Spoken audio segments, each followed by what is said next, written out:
ये आकाशवाणी रायपुर है। छत्तीसगढ़ी समाचार बुलेटिन के संग वसुधा सेन के जय जोहार। अब सुनो आज के प्रमुख समाचार। मुख्यमंत्री के अध्यक्षता में आज मंत्रालय में राज्य मंत्री परिषद के बैठका होइस। बैठका में लेगिस कई ठन महत्वपूर्ण निर्णय। सीबीएसई हा कक्षा 10वीं और 12वीं के बोर्ड परीक्षा के संशोधित तिथि के करीन घोषणा और सड़क सुरक्षा के गंभीरता ला देखत हुए छत्तीसगढ़ समेत देशभर में काली 1 जनवरी ले राष्ट्रीय सड़क सुरक्षा माह के आयोजन करे जाही। अब समाचार विस्तार ले।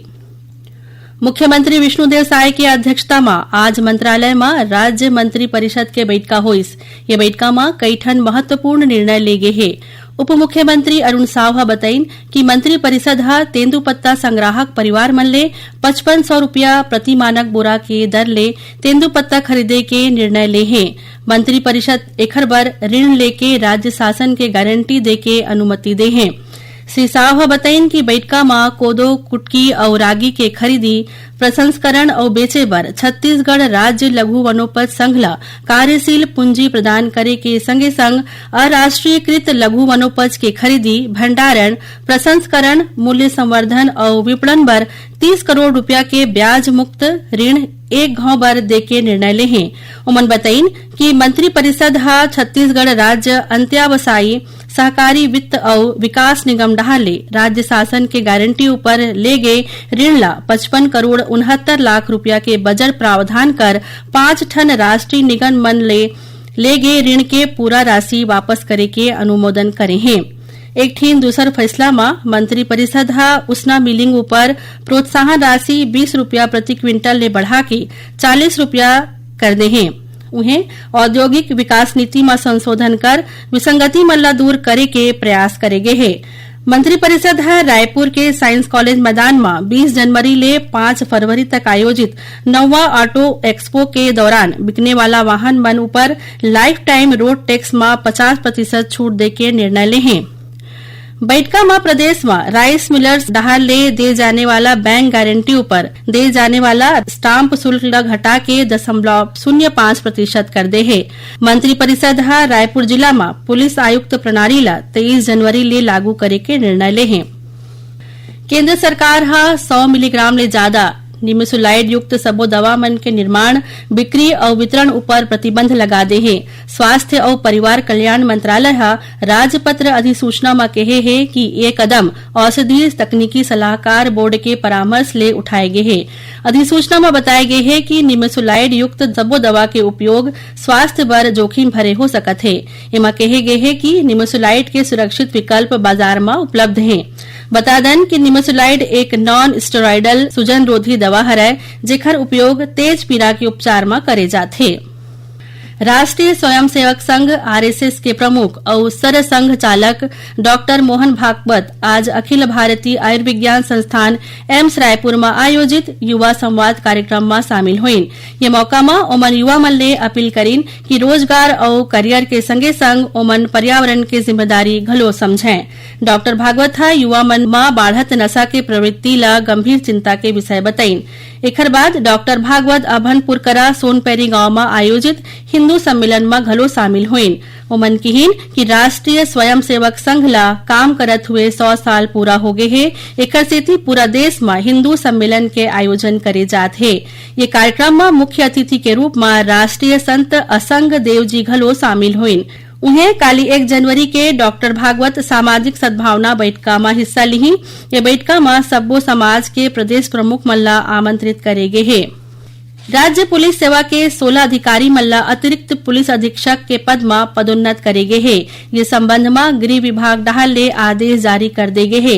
ये अधिकारी मन में रितेश चौधरी, जितेंद्र कुमार खूंटे, अंजलि नाग, कर्ण कुमार उके, मनोज कुमार ध्रुव, पुष्पेंद्र नायक, मनोज तिर्की, सारिका वैद्य, निधि नाग, कपिल चंद्रा, अविनाश कुमार मिश्रा, ईश्वर प्रसाद त्रिवेदी, योगेश कुमार साहू, मयंक तिवारी, रश्मीत कौर चावला और अनिल कुमार विश्वकर्मा शामिल हैं।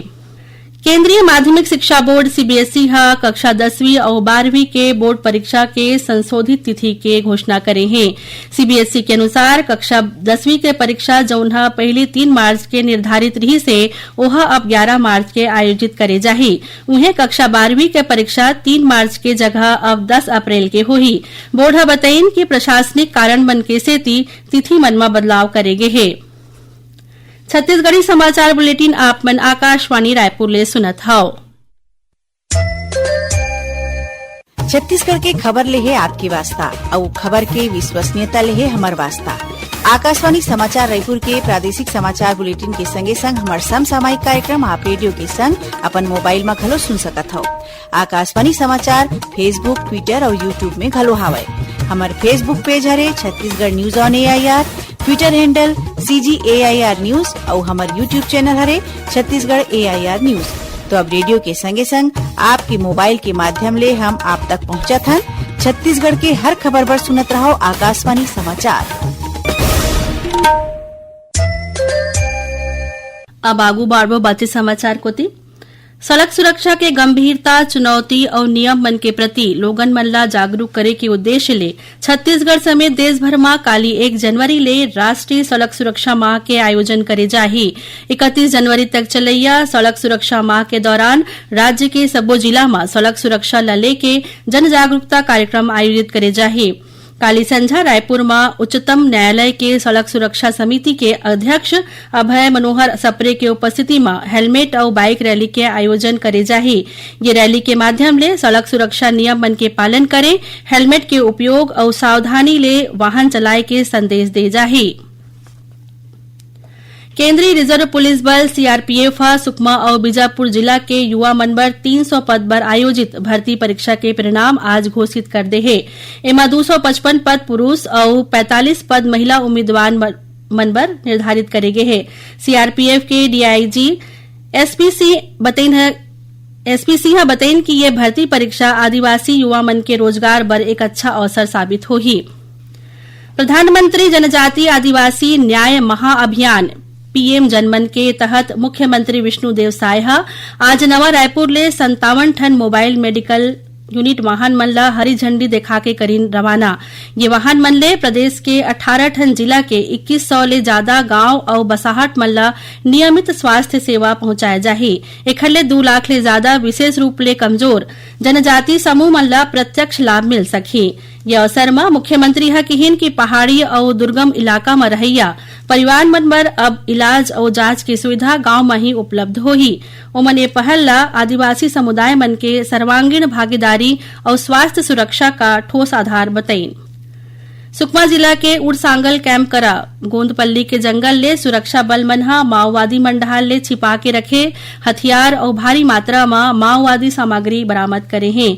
इमा 1 नग बोल्ड एक्शन राइफल, 3 भरमार बंदूक, 1 ठन 12 बोर के बंदूक और करीब 400 नग कारतूस और मैगजीन शामिल हैं। स्वदेश दर्शन योजना के तहत काली 1 जनवरी ले भोरम देव कॉरिडोर विकास परियोजना के भूमि पूजन करे जाही।